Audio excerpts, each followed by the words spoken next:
Okay, well, hopefully it is working. So good morning, everyone, and thank you for joining us, and welcome to this board meeting. We're going to start our meeting in our normal way with the land acknowledgement. Let us take a moment to acknowledge we are on the lands that have been and continue to be home to many Indigenous peoples, including the Anishinaabe, the Haudenosaunee, and the Huron-Wendat peoples. We are all treaty people. Many of us have come here as settlers, as immigrants, or involuntarily as part of the transatlantic slave trade in this generation or generations past. We acknowledge the historic and continued impacts of colonization and the need to work towards meaningful reconciliation with the original caretakers of this land. We acknowledge that Metrolinx operates on territories and lands covered by treaties that affirm and value the rights of Indigenous communities, nations, and peoples. We understand the importance of working towards reconciliation with the original caretakers of this land. At Metrolinx, we will conduct business in a manner that is built on a foundation of trust, respect, and collaboration. Thank you.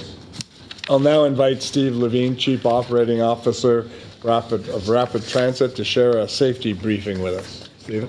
So Metrolinx has over 400 kilometres of tracks, heavy rail tracks across the network. We have 133 public crossings and 27 private crossings. And these are where we interact between the public and the railway. We have an intensive programme to reduce the risk at these grade crossings, and I'm pleased to share with the board that this year we reduced that risk using the measures we have by 13%. Over the summer, though, we all go and travel to places that we aren't normally aware of. And so I just wanted to share a safety moment with you. Two things. One, for those of you who use GPS, you'll now notice on all of those tools, you can actually see level crossings are now highlighted. So this is a collaboration with Operation Lifesaver to highlight to the public where those crossings are. While we continue to work on the infrastructure, the other half of this is public awareness. And so it's a request to all of you and the public, just bear in mind what the rules of the road are, pay attention to where you are. Don't think you can go around the gates if the gates are down, and just please stay safe over the summer. Thank you very much. Thank you, Steve. The following correspondence has been distributed to the board. A letter from S. Shamoon, received May 23rd of this year, regarding special constables and access to transit. A letter from C. Drew, received on June 21st, regarding the Presto team. Our agenda today has some of our usual quarterly reports, along with updates on Rapid Transit, GO, and UP capital projects, our ridership campaign, communications and community engagement activities, 22-23 year in reflection, and also our Metrolinx 2022-23 annual report. So now, Phil, let me invite you to give your CEO report. Thank you, Chair, and good morning, everyone. It's been an exciting and busy quarter, and I expect it only to get busier as we move into the summer months, which is also an optimal time for construction. We have several updates to take you through today, including developments over the last few months, such as increases in ridership, new service changes, and the launch of our Presto Interact debit function. However, I want to address right away what I know is on many people's minds, namely the status of Eglinton Crosstown. With construction nearly complete, there's a lot of anticipation for customer revenue service. We are working very collaboratively with our contractor and supplier to get to a credible schedule that has all of the necessary testing, commissioning, rectification of quality issues in place. And while we are focused on the delivery of this project, we'll do it in a way which focuses on safety and which focuses on quality in these final stages of the project. Now, sometimes in the media they are reporting on the cost of the Eglinton Crosstown project. We report on this cost every quarter, and where the original budget was for around $12 billion of the project itself, I want to give a clear sense that the budget is the adjusted budget is $12.6 billion, and not twice the value as some media reports have reported. And our focus, therefore, remains safety, quality, and value for taxpayers. It's our goal to get this operationally as soon as possible, and there'll be more feedback to our communities on our progress. Finally, want to just make it really clear how collaborative we work with the TTC. The TTC has been a fantastic partner and working very closely with CTS, TTC, and ourselves, as well as with subcontractors. We are confident that we are able to deliver a product here that is great for the neighborhoods and for the communities in Toronto. With regard to ridership, over the last quarter, we are happy to report significant step changes in ridership. In April, our ridership on GO and bus rail reached 63%, and by mid-May, we reached 72%, the highest level of recovery that we've seen. And we expect those levels of recovery to head on into the remainder of the summer and into the new year. In response to the growing demand we're seeing across our whole network, we have brought services back and reinstated services across the network. Our express services on the Lakeshore West have been reinstated, and we now have 8 trips per weekday of express services for a total of 18 trips in total per week that service a significant proportion of our customers on Lakeshore West. We've also reinstated the 15-minute service on Up Express in February, and that has a big impact, not only on airport travelers, but also travelers, riders along that corridor.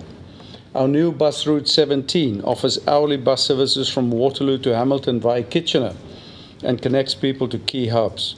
This also serves 4 post-secondary institutions year-round: University of Waterloo, Wilfrid Laurier, University of Guelph, and McMaster. It connects with our Guelph Central GO, Hamilton GO, and Aldershot GO stations. The new weekend services to Kitchener started in April, and there's 30 new weekend trains between Toronto and Brampton, which has increased our ridership on that line by 58%. And so the very important and very exciting opportunity to extend services to Niagara. We now have 3 train pairs or 6 trains a day that services the Toronto-Niagara link. And we're very excited about the tourism prospects that this will bring for us in the future. And as our ridership continues to grow, so does our performance. A very critical part of getting people to use transit is on-time performance. And our GO and Up performance reached 96.4%, which is exceptional and a great success for our GO and Up operations team, above our target of 96%. And for April, Presto devices continue to perform well, and our Presto payments team have been fantastic, with availability of equipment at 99.83%, and for card load equipment at 99.8%, which is fabulous. And Sharon and Rick will give some additional updates on ridership and what we're doing to attract and market our products and attract more riders. On our capital program, we've reached significant milestones along several corridors in the project. In April, we opened Davenport Diamond, and we started operating GO trains on the new elevated guideway and above the busy streets and the CP rail junction. This guideway unlocks more services for us for the future. Also, our request for qualifications to build the Yonge North subway extension tunnels was released, bring this project a very big step closer to the start of construction. And the work package for this will include designing the tunnels, the extraction shaft, the launch shaft, buying tunnel boring machines, and starting this project. We've also started to install tracks on the Hazel McCallion line. And on the Finch West LRT, we have made progress with the guideway, 2 terminus stations, which are 2 really big parts of that project, and the maintenance and storage facility is already completed and operational. We've also made significant improvements at Rutherford GO, Bramalea GO, Bloomington GO, and new and updated amenities, and 4,200 new parking spaces in total between these 3 stations. We will hear more about this from Stephanie and Andrew as they talk through their projects. At USBT, the Union Station Bus Terminal, we've achieved a record in May 21, the 21st of May, with 400 arrivals and departures on one day, which doubles the number of trips since the terminal opened in 2020. The terminal provides services for Flixbus, Ontario Northland, Greyhound USA, Megabus, Coach Canada, Red Arrow, and Rider Express. And we also have, since May, middle of May, introduced 2 zero-emission battery electric Go buses and on 4 Go bus routes. A very important part of us understanding what we get from electric buses and how coaches perform with the new EV technologies that's available.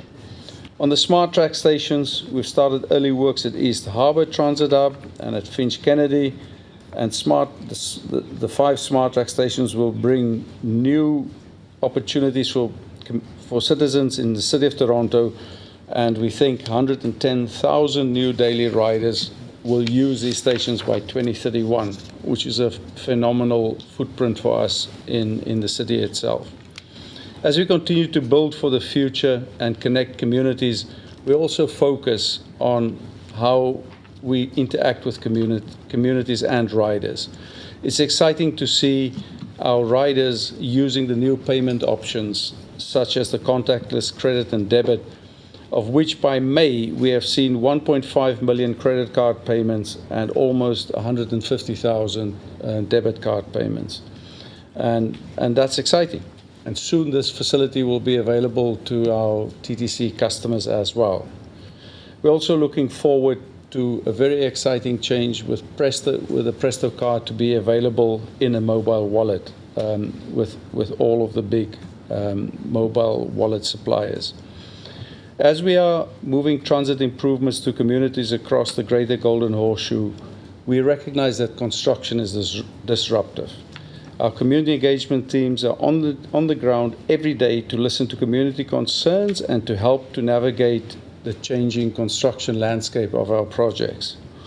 We engage our communities in many different ways, from community pop-ups to project and site walks, canvases, virtual and in Presto public open houses, and a whole plethora of interactions at our offices and through letter drops.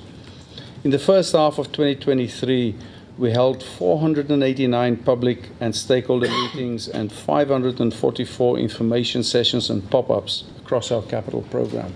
A phenomenal footprint. Also very important for us is our internal engagement. And as we continue our equity, diversion and inclusion journey, we celebrated Asian Heritage Month in May, and throughout June we've been recognizing National Indigenous History Month. We've also been celebrating Pride Month and participated in many Pride parades across the region with our specially wrapped Go buses, including the Toronto Pride Parade, which took place this past Sunday. We continue to reflect and learn and actively participate in activities that are meaningful and support equity-deserving communities throughout the year. I will now ask Andrew Hope to share updates, followed by Stephanie. Okay, thank you very much, Phil. Picking up on your comments on the status of the Eglinton Crosstown project, I wanted to focus on some of the progress that we're making with the final section of physical construction that's underway on the project, which is primarily focused around the Yonge and Eglinton intersection. So along the overall 19-kilometer alignment of the project, physical construction is essentially complete. There's some minor work underway in different areas on things like final landscaping and rectification of deficiencies by CTS. The last area of really concentrated extensive construction is at the Yonge and Eglinton intersection and the section of Eglinton over to Avenue, where road restoration activities is underway. At the Yonge and Eglinton intersection itself, there's a significant amount of work underway right now to complete utility relocations in the intersection and then begin to put the road back together, and that is really the focus here. The station itself is now nearing completion of physical construction. More generally now, beyond this construction work that's happening at Yonge and Eglinton, which we expect to wrap up in the coming months, the focus of the project is very much on completing testing and commissioning activities and rectification of some quality issues that need to be addressed. including with track work and some areas where we have water ingress at stations. So we're working very actively with CTS to finalize plans to complete and rectify those issues.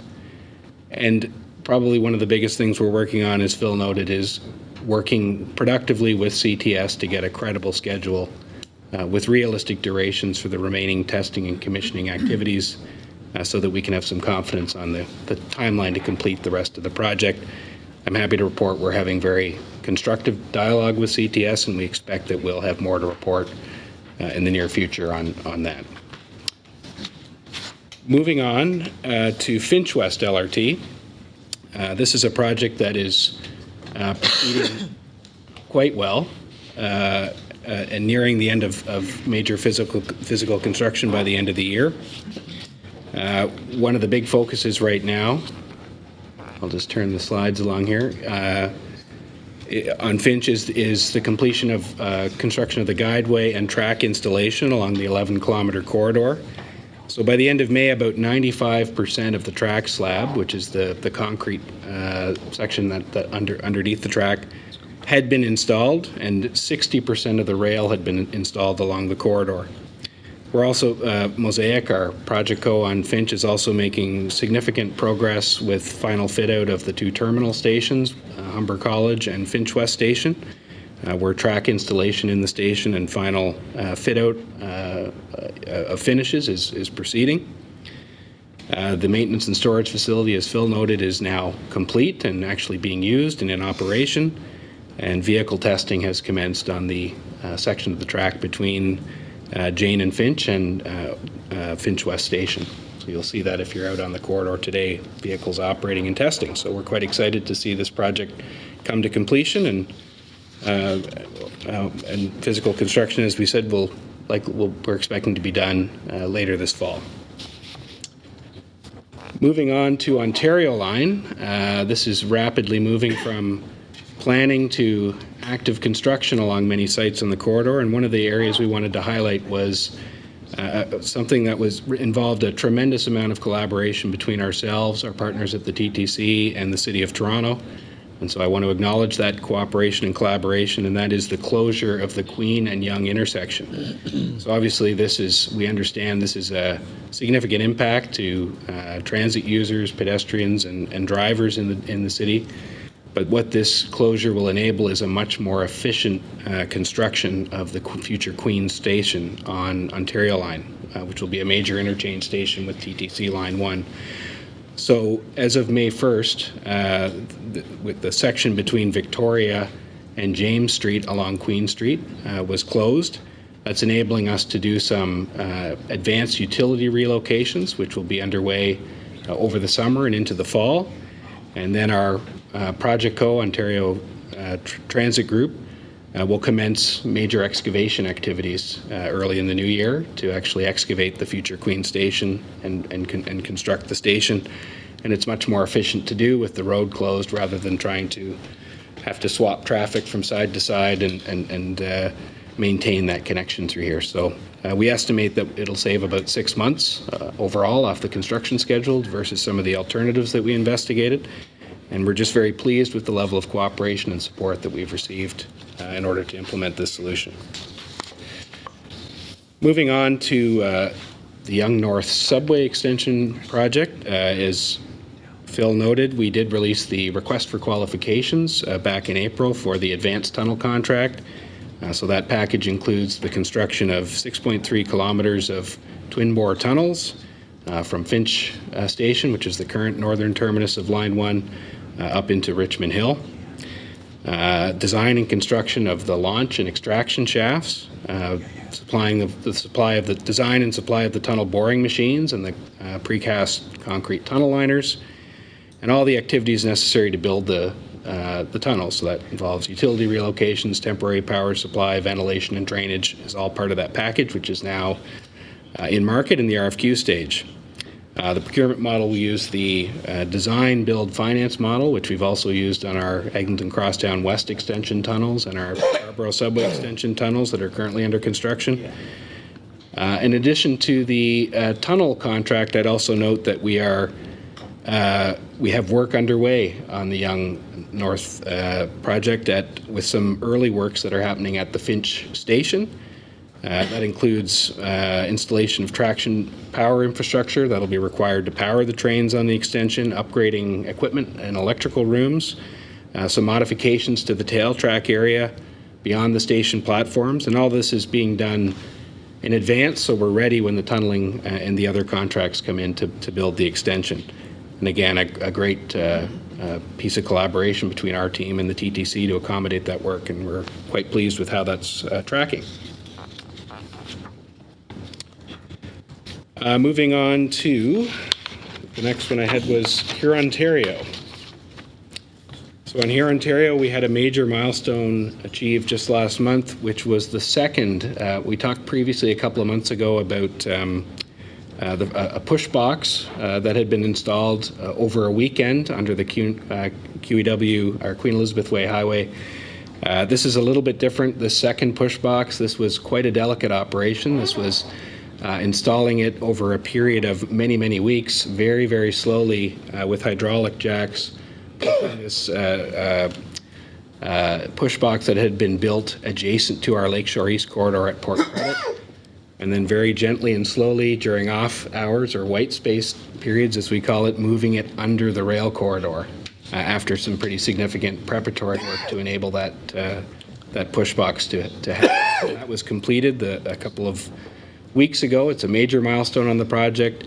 This will enable the LRT line to cross under the Lakeshore line into the Port Credit terminus, and that has now been completed. So a good sign of the progress that we're continuing to make on the Hurontario LRT project. So maybe with that, I will pause if there's any questions before I turn it over to Stephanie to go through the GO update. Thank you, Andrew. Questions, anyone? Maybe just a curiosity question. I'm assuming it was very slow because you don't want to disrupt the tracks. And how do we, thinking about the Eglinton line tolerances, how do we sort of make sure that those tolerances are refined? How did that work in that process? Yeah, so this this happened very slow for those reasons, Emily. It was there were some challenging ground conditions adjacent to where the push box was being installed under the track. There was quite a bit of work done before the actual push box installation began, installing the equipment that was necessary to make sure that the Lakeshore East tracks wouldn't move during this push box installation. So there was some pretty sophisticated engineering solutions put in place to keep the tracks in place. It was very actively monitored at all times during the push box operation, and I would just say we worked very collaboratively with Martin Gallagher's operations team, as well as Steve Levine's track asset team at all times as we were doing this work to make sure that well done. everything was safe and under control. Anybody else? Stephanie? Okay, thank you very much. So I want to start today's Going Up report with a big announcement, the one that Phil mentioned in his report as well, which is that we awarded the construction manager contract for the Bowmanville extension to Bowmanville Construction Partners, a partnership between Ledcor and Dragados Canada. This project will extend the Lakeshore East GO line almost 20 kilometers with new track along the existing CP rail corridor. We're starting at Durham College Oshawa GO, the current terminus of the Lakeshore East line. We'll be running this corridor through Durham and will terminate at a new GO station in Bowmanville. This work includes new bridges, track alignment across Highway 401, upgrades to at-grade crossing, and of course a new signaling system. It's a very exciting milestone for the Bowmanville Extension project, and we're excited to start our development phase, where we will work with our construction manager to advance the detailed design, work through quality and construction management advice, and create innovative solutions to create some value for money opportunities through the development. And all of this is kicking off with the completion of the procurement process. Moving on past Bowmanville to a slightly different update for me today, which is a project that is less visible and something that customers may not have noticed, but is a very important milestone for us and for our operations. On the weekend of April 29th, we commissioned the first phase of our GO Transit control system on the Richmond Hill corridor. This GO Transit Control System, or GTCS as we call it, is our new train dispatch system that will replace the legacy one we've been using that was based on freight dispatch systems and older technology. Here in this picture, you can see our control room on the weekend of commissioning. Lots of excitement in that room, definitely. But what you don't see is the immense amount of technical and field work that goes into safely commissioning this modern control system throughout the entire GO rail network. It's a very important piece of infrastructure as we modernize the overall GO system and an integral part of our GO expansion program. Feedback has been positive since the new system entered into service, and we're continuing to advance commissioning of the upgraded system on our remaining GO corridors going forward. To the west of our network, I'll have a couple updates here on what I would classify as more typical infrastructure projects that we do. On the weekend of June 10th, we began a first significant piece of corridor works for the Lakeshore West Improvement Project. This one was the installation of new track crossovers near Burloak Drive on the Lakeshore West line. You can see here the newly installed crossovers in the photo on the left. And this is the first step. Later this year, we will relocate the interlocking and install the detour track, which will keep the Lakeshore West line operational during construction of the Burloak Drive grade separation. Physically separating the rail corridor from Burloak Drive will improve pedestrian and vehicular safety and enable us to deliver more frequent two-way all-day GO service on this important and busy line. And in partnership with local municipalities, the project also includes widening Burloak Drive itself with space for up to 6 lanes of traffic, on-street bicycle lanes, and multi-use paths across the boulevard. So it'll be improvement for the community surrounding this as well. Back to downtown here at Union Station, construction is proceeding on the South Concourse project to connect the existing Bay and York concourses and provide more convenient access overall to our to wider platforms at track level.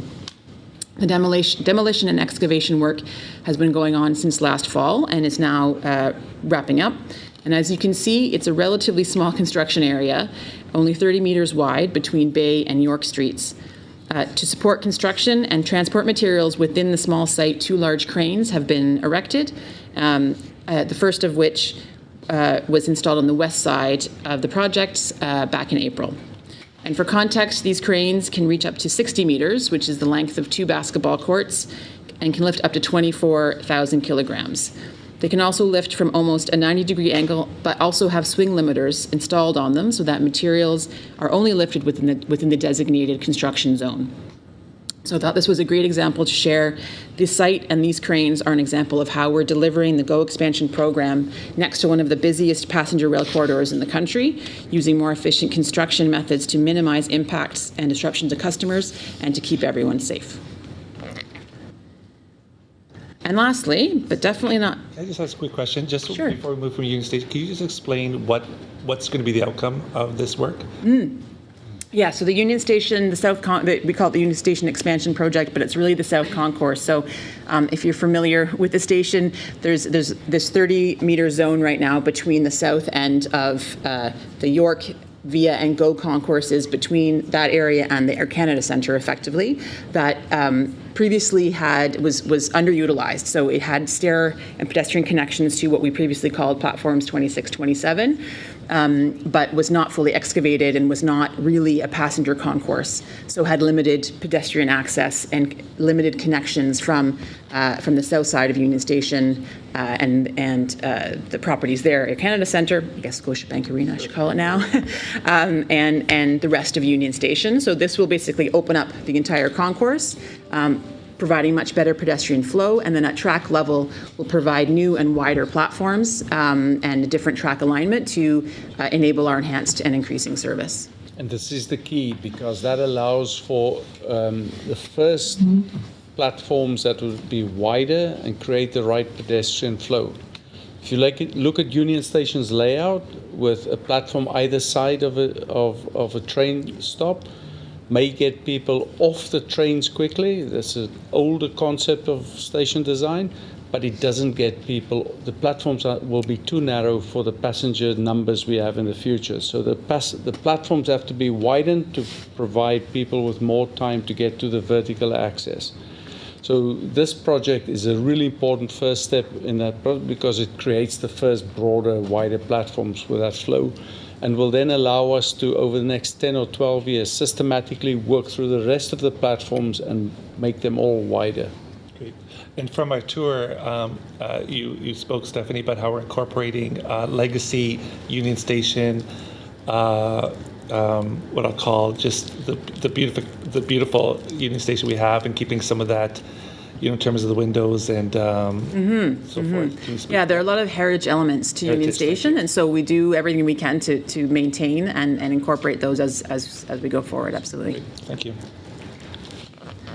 Okay, and just lastly, but definitely not least, we have Davenport Diamond, and very excited and thrilled to share that, I think this is a video, yeah, that as of April 4th, we now have GO trains on the Barrie line traveling across this elevated guideway.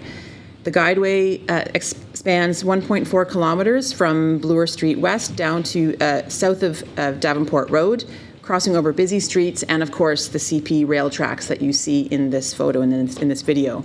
So this work separates one of the busiest rail intersections in North America. Previously, GO trains would cross the Diamond at only 30 miles per hour and were subject to delays and stoppages based on the freight service itself. So with this elevated guideway in service, track speed through this section has now doubled from 30 to 60 miles an hour, which is a big win for our service and a big benefit for our customers as well.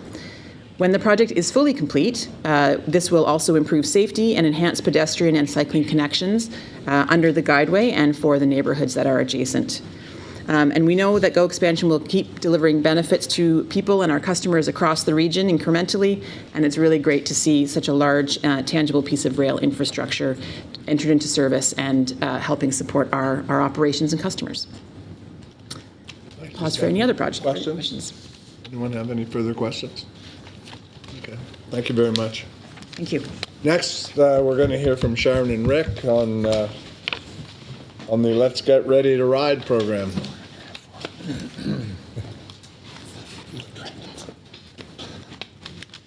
Good morning. Rick and I are delighted to be here. Thank you. So it's been a really busy 4 months since we last connected with you. So we're going to start off and share what we've been up to, just some highlights from the team. I hope you enjoy it, and I hope it works. Will you play our video, please?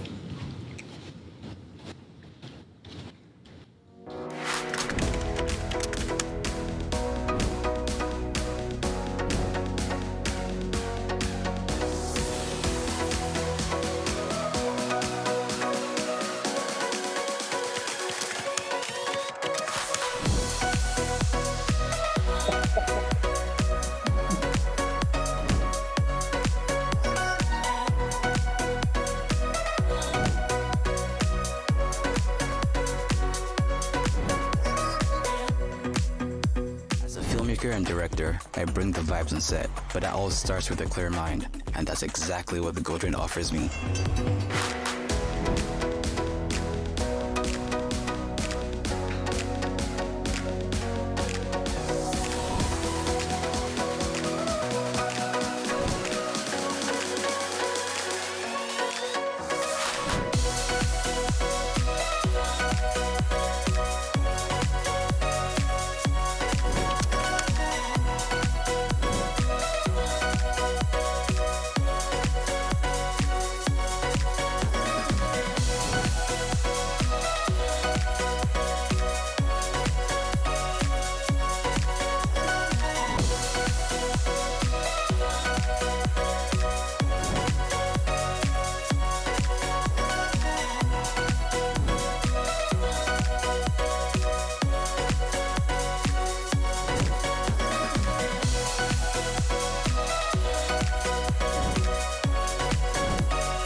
You can now use debit to tap on and off with Presto. So you might be wondering, does Pug also tap? No. No, it does not.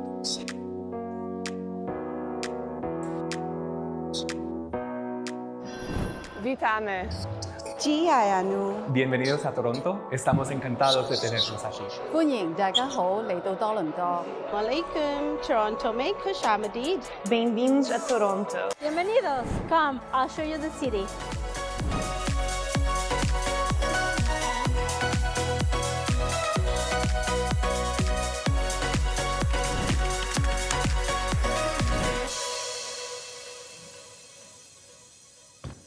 Just before Sharon and Rick start, I just want to say that the interfaces we have to our communities and the way we approach multilingual marketing and all these things is a phenomenal change from where we've been in years before. And it's all credit to the marketing team and the communications team. Well done. Thank you so much. I think it's incredibly humbling every time we sit down and play this reel, because Rick and I and the rest of the marketing leadership team are just so proud and privileged to lead this team. They're so thoughtful and considerate and smart. So I get a little bit verklempt, I would say, when we play these videos. So thank you so much for watching. I hope you enjoyed it. I just wanted to draw some attention to kind of some of the insights behind some of the numbers that Phil shared earlier. We're definitely continuing to see really strong momentum through the spring, which is so encouraging for everybody involved. Some interesting insights. Gen Z are continuing to ride with us long after school ends. This was a market that we really kind of struggled to get them on board for discretionary travel, and we're seeing through May and through June their continuing willingness to ride with us, which is very, very encouraging. They are our future riders after all. We're also seeing month over month tens of thousands of new users, new riders coming to the system. So that for us is incredibly encouraging also. Over the next few slides, we'll just touch on some brief updates from our digital marketing team, our events, our Go team, and partnerships, and then end with some notes around multicultural. So we teased there that Up Express was coming. It arrived early. It came yesterday, and we're absolutely thrilled. This is the last MVP from our customer digital transformation strategy and joins our new CRM, our new customer digital platform, our new headless CMS, our new Metrolinx.com and GoTransit.com. So we're absolutely thrilled. While it feels like the end of MVPs, it's just the beginning of just much more thoughtful digital customer experiences and building our strength and sophistication with performance marketing, which we're all incredibly excited about. I wanted to share some of the results for GoTransit.com. In the 30 days before and the 30 days after, what we've seen is a 10% lift in user traffic, so 1.7 million visits to the website, which is fantastic. We're also seeing an intention to ride rate up by 37%. What that is people checking out trips, checking out schedules, checking out fares. And lastly, we're seeing e-ticket conversion up 13% in just that first month. So very strong and encouraging results. And lots more to come, like I mentioned, with e-commerce and performance marketing. So looking ahead to the summer, we'll continue to build on the best practices, the successes that we've learned over the last few years as we get into micro-segmentation. As Phil mentioned, Niagara continues to have stellar performance for us, 200% increase year over year. So that is just a market for us that's been really, really strong, and we're hoping to emulate that success in other tourism markets across the region where we serve. But one thing that we're thrilled about is this is the first year we have an official partnership with the Blue Jays. So we've been wanting this for a long time. 2.2 million game goers every season. That's a lot of ridership opportunity. And we want our Go Transit to be synonymous with the Jays, just like hot dogs are with summer days. It's a great opportunity for us. So I won't, I'll get in big trouble if I spill the beans on some of the activities that are coming, but there's some really great fan experiences that we're planning out for the summer with the Go Jays. So we're thrilled to have them on board. I'll hand it over to Rick. Thank you, Sharon, and good morning, everybody. It's been said throughout this, the early part of today that ridership is continuing to grow, and we're welcoming both returning riders and new customers, and we've been responding to this growth in demand by bringing on new corporate partners and new sponsors that drive both incremental revenue, but also provide valuable amenities and offerings to enhance our customers' experience. We've seen a number of them already, highlighted by our exciting partnership with Budweiser, where we provided all Toronto Blue Jays fans in attendance on the April 11th home opener with a free ride home, courtesy of Budweiser. And that really hits two key areas for us. One, it's providing individuals who may not have taken our service to try our service and see how great it is. But also, there's a safety component as well. So people who are going to the games and having a fantastic time have an opportunity to ride home safely. So we're helping them make that right choice and the safe choice. So the positive reaction that we received from our customers, the community, and our partner was outstanding. And we continue to try and find new partners and new programs that can provide our customers with very similar type of rewards and benefits, and really at the same time drive incremental non-fare revenue, which is very important to us as well. And as customers continue to visit our stations across the network and use our service, we are providing them with more amenities, more experiences, and quality food and beverage offerings to make their travel experience more enjoyable. We've continued our enhanced vending program and expansion, which we've now implemented over 91 new enhanced vending machines across 33 stations, including a pizza vending machine from Pizza Forno at 407 bus terminal. And depending on that success, we'll continue to roll out more of those type of opportunities across our network. We've launched several new retail partnerships, and we'll be launching several more, highlighted by a new second cup at the Union Station bus terminal. So we're excited about that launch in August. We're also launching a Hawaiian-themed Ono Poke Bar at Burlington GO Station. And these types of partnerships are what they're really telling us is our customers are looking for those type of amenities, and it is providing a valuable service to us and expanding our offerings across the network, at the same time being more commercially minded in how we design stations and what we can provide to our customers. We've partnered with some niche partners as well, such as Wireless Hotspot, and providing SIM card vending machines at a number of stations, including Up Express Union, which provides travelers and other commuters with the ability to enable their mobile devices when they arrive in Toronto. Our onboard Wi-Fi service recently received a significant content upgrade and refresh, and we're providing our customers with premium content, and we're noticing a notable increase in satisfaction from our customers through that program. And we continue to be active in the communities in which we serve by partnering with local event organizers, cultural and festivals, highlighted by the Halal Food Festival that we just hosted earlier in June at Ajax GO Station. So all in all, a very busy quarter, and we continue to do more, all with 2 or 3 key themes, really about driving revenue, but at the same time taking a balanced approach and really providing our customers with a great experience and opportunities and offerings that they find tremendously valuable. And as ridership continues again, and we see the return of many large-scale events and conferences returning to Toronto and the greater Golden Horseshoe area, we've been working with these organizers to be able to create programs and partnerships that attract their attendees to use our service not only to get to the conference, but to get back and, excuse me, and at the same time, take in the many attractions in our region while they're here. Most recently, which is happening in the last 3 days, we've partnered with the Collision Conference, which is the largest tech conference in Canada, where 40,000 attendees have come to Toronto to learn and pitch and look for investors, and we're right there with them, encouraging their attendees to get on the Up Express to get home, or take GO Transit to get home if they're local. And that's just the tip of the iceberg on where we really want to go from a corporate business community and travel. So, and to close, ridership growing, corporate market is rebounding. We're optimistic in our pursuit to work with our partners to enhance our customers' experience. Thank you. Back to Sharon. Thank you. And I just wanted to thank you, Phil, for your comments. Really just wrap it up with some update on our inclusive marketing program. Last year, we delivered 50 multicultural campaigns for our riders. We participated in 7 inclusion events, and we increased our investment from just a paltry 2% to 23% in language, in culture advertising. But it doesn't stop there. So I'm thrilled with the team.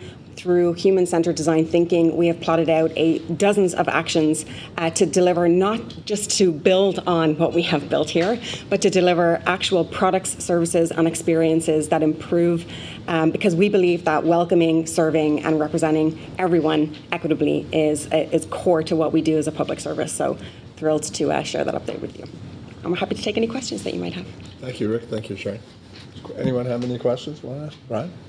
Just a quick one. Very impressive stuff, by the way. But I was wondering that sort of survey video that you showed right at the outset of this presentation, is it made up of individual videos that would have been targeted for specific audiences? Absolutely, yeah. We're hot on microsegmentation. We want to make sure that our dollars are working as hard as they can in different channels. So we've actually broadened a lot of our channels. We're now into Snapchat and TikTok and all of these places. So we want to make sure that we have the right message in the right channel to the right audience at the right time.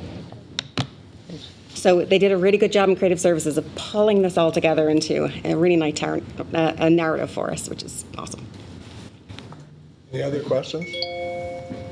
Maybe just a comment. I just came back from a large U.S. city at a conference, and nothing like this was happening there. And I think I just came back and rode the GO train this morning. Just the cleanliness and I think the sense of fun that you've captured there, it's just a completely different vibe. So I really commend you on both from an operational point of view, what we're doing, but also the way that you're communicating it to people coming into the city. I think it's fantastic. I think the world just needs a lot more radical kindness and radical acceptance. Yeah. Yeah. Thank you so much for your time. Thank you. And now we'll hear from Kelly and Rajesh on communications and community engagement.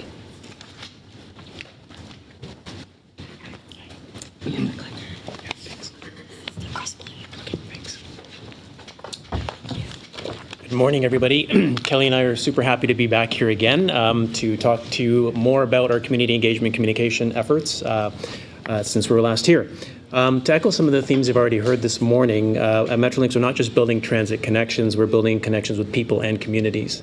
Whether it's enhancing our existing services or constructing transit for the future, our decisions and work impact the communities that we serve. As we deliver on our purpose to improve lives through transit, and as Phil mentioned in his CEO opening remarks, our community engagement teams are focused on helping communities navigate through the construction disruption. Before we go into our presentation in full, we're going to start off with a video. At Metrolinx, we're building transit for the next generation, supporting communities and making connections. With more than $75 billion in projects and reaching more than 8 million Ontario residents, it's a big job. Building transit in densely populated areas isn't easy. Every day, our communications and community engagement teams are on the ground, working with local communities every step of the way. Our teams consult with residents and stakeholders to find solutions on how we can minimize disruptions. We promote sustainability, doing our part to help the environment. And we create jobs for residents. All part of the process of helping build stronger communities and bringing more transit to the GGHA. Building transit is complex, and we always try to lessen the impact on businesses and communities. We do this because we care. The construction has been disruptive, but we are very aware of how much good the LRT will bring to the community. We do our best to ensure the work gets done amidst the city's dynamic pace of life. Do you think the Ontario line will have an overall benefit in the long run for the city? Definitely. Yeah, we need more transit. When there's a chance to improve, we make the necessary changes. We are constantly looking for innovative ways to further engage local communities to help make everyone a part of the transit building process. When there's a concern, we listen. When there's an opportunity to improve, we act. That's what being a good neighbor is all about. Working with local communities to build stronger connections is both our job and our pleasure. Because we're in this together. We're building transit projects that will transform the region, changing countless lives and creating endless opportunities.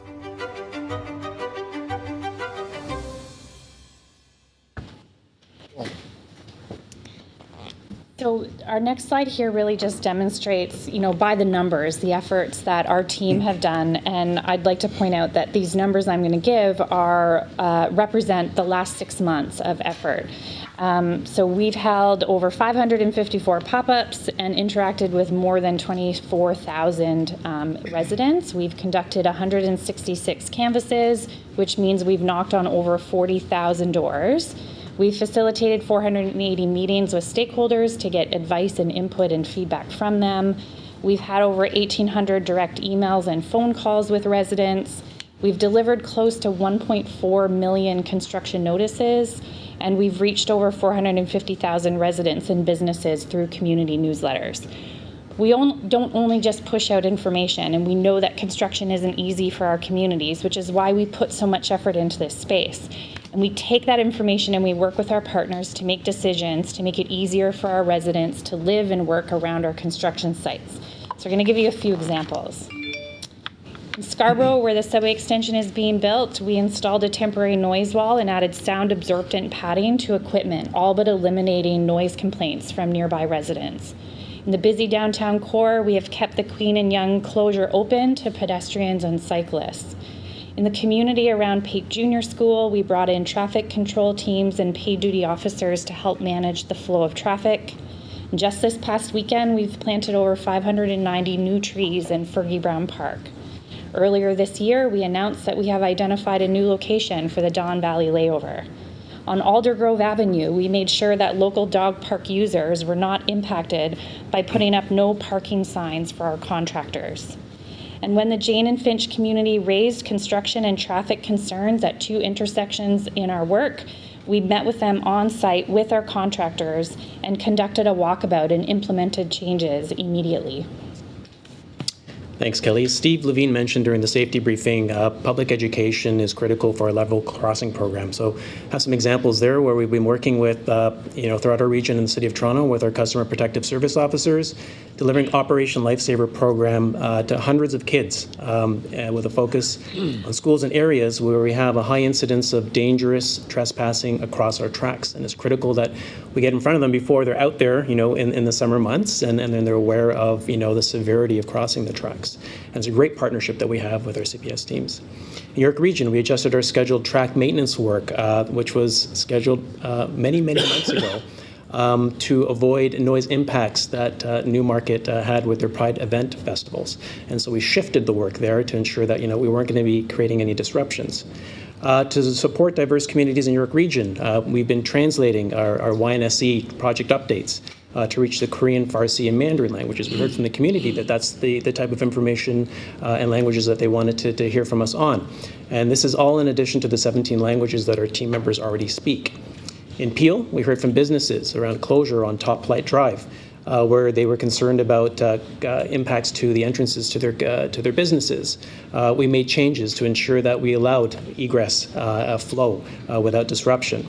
And in Halton, and I know that Stephanie already mentioned the Burloak grade separation work that's already underway. We partnered with the town of Oakville and the city of Burlington to use their communication channels to do a coordinated outreach to the communities. We received very few questions on the street closure.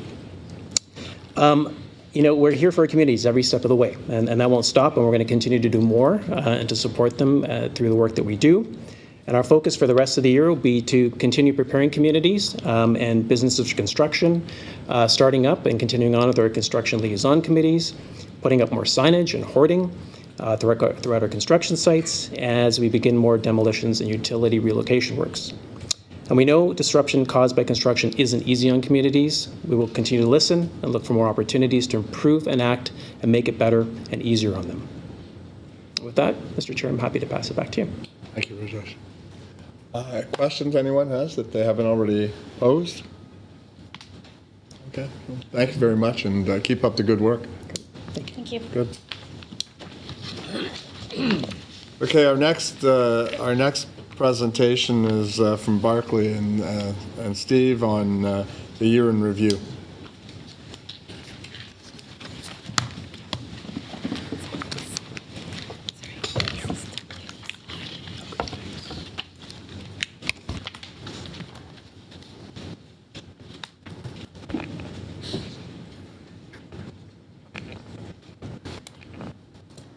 Okay, good morning, everybody. On behalf of all of our colleagues across Metrolinx, Stephen and I are thrilled to be here today to recap a year of great progress at Metrolinx.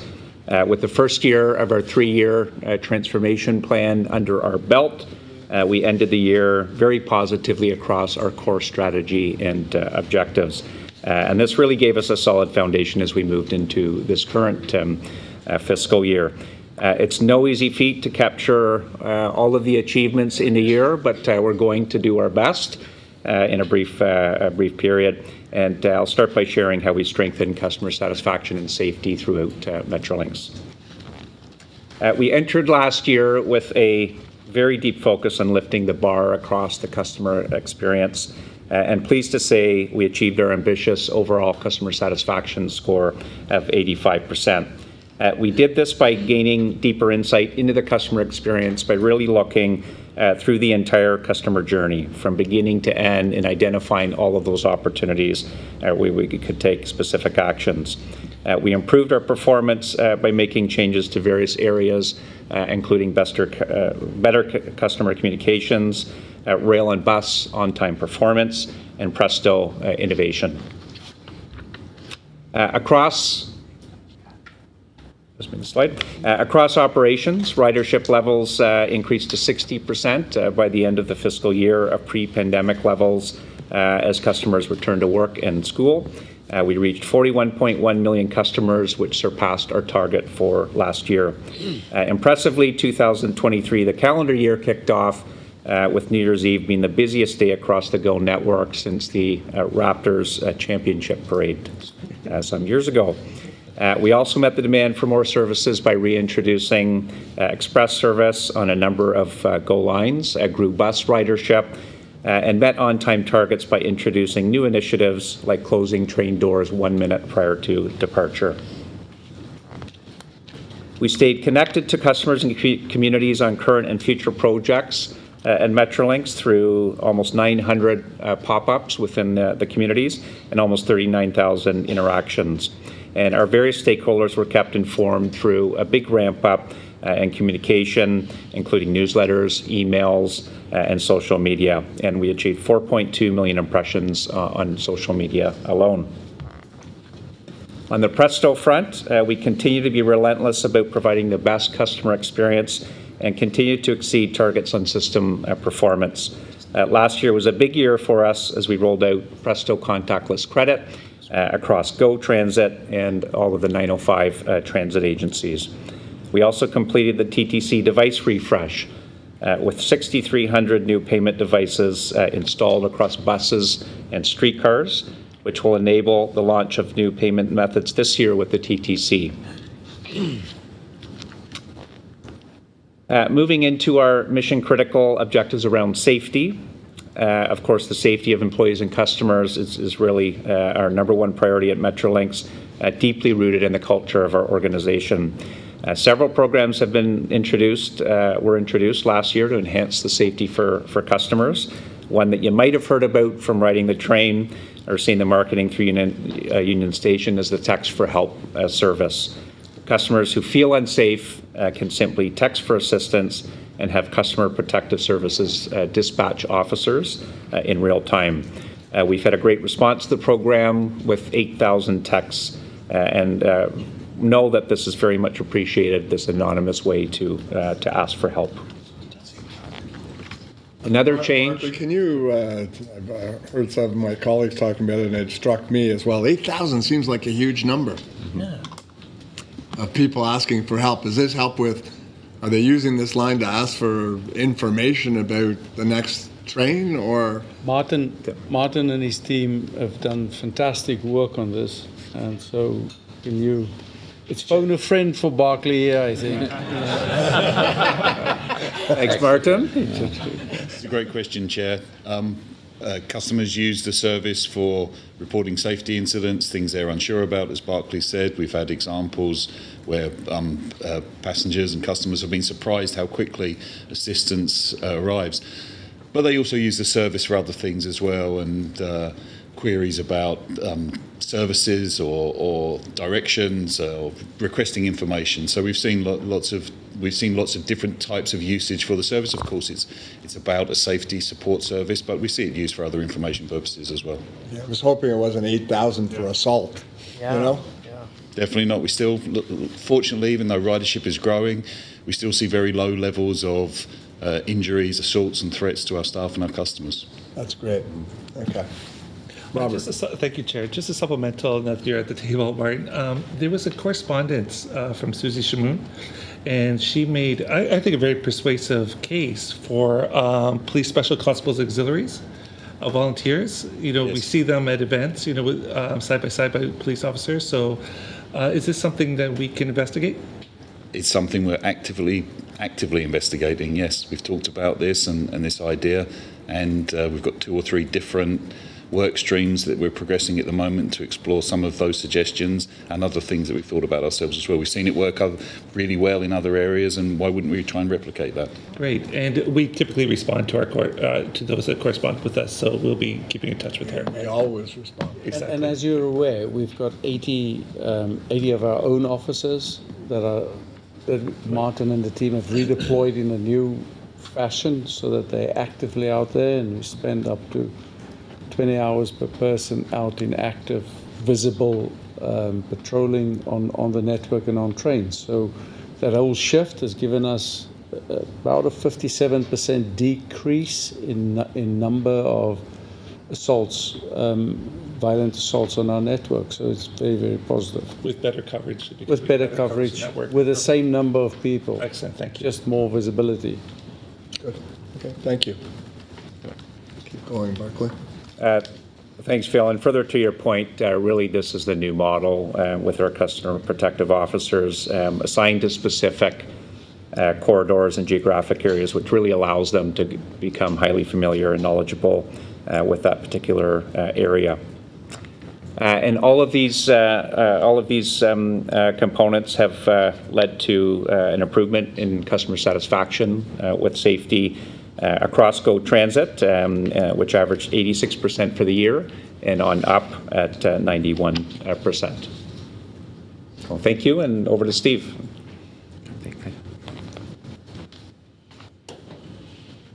Thank you. So I'll round it off and I'll be as brief as I can as we're running a little bit behind. So culture really matters at Metrolinx, and as you can see here, we've exceeded slightly our targets. And these targets are incredible targets to have achieved. We set ourselves really difficult targets, and we actually met them.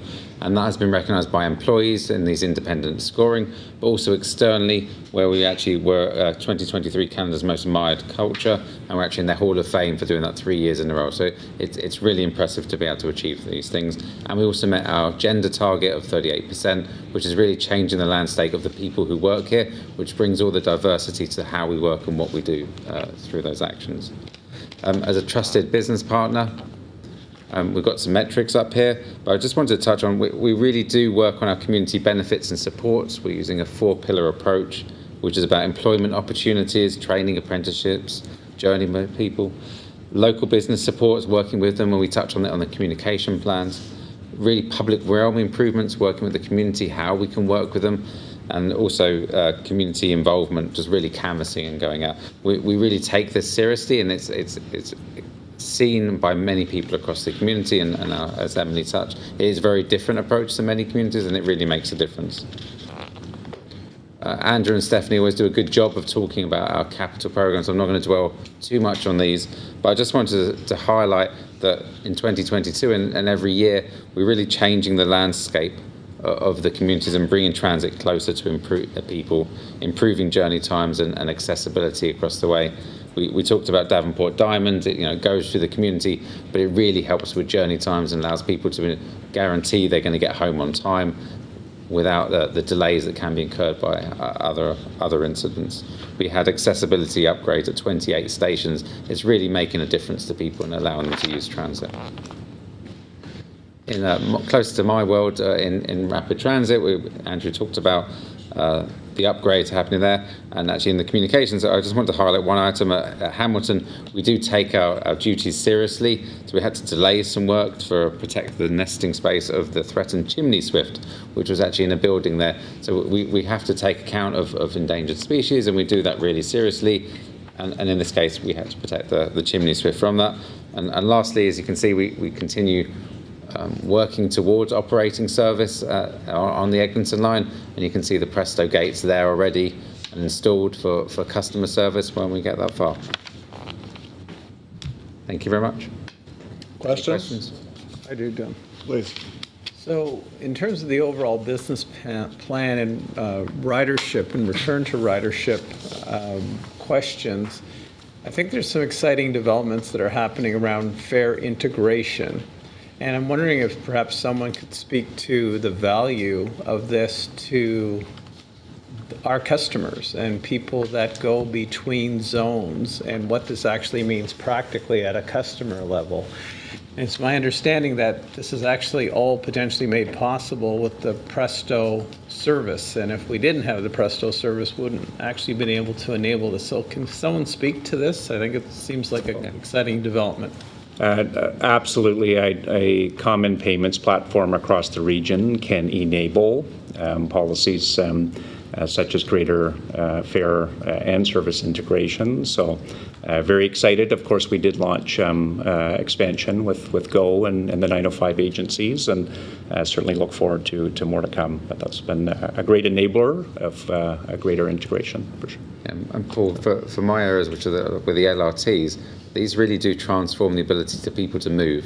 So the LRTs go across cities, and it links up multiple connectivities between us, the TTC, the GO lines, and the BRTs. So we have multimodal stations now, which we've never really had before. Presto enables customers just to move from one line to another and complete their journey seamlessly. And that's what this really counts. And then the fare structure allows it to mean that they're not paying double, it's all an integrated system. Those connectivities are amazing for people's journeys. They don't have to think twice about using transit because they don't have to worry about like paying fares on multiple routes. It transforms people's ability to travel.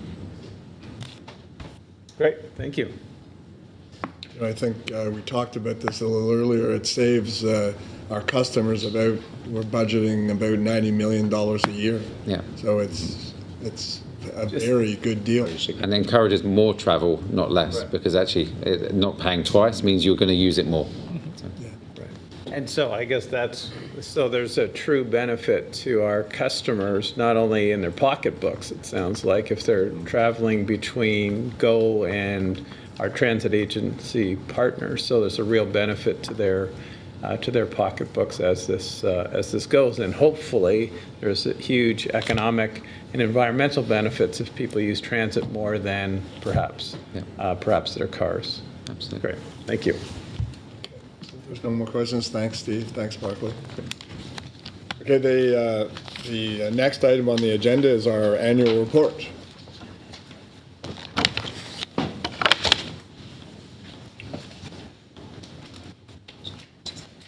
Okay.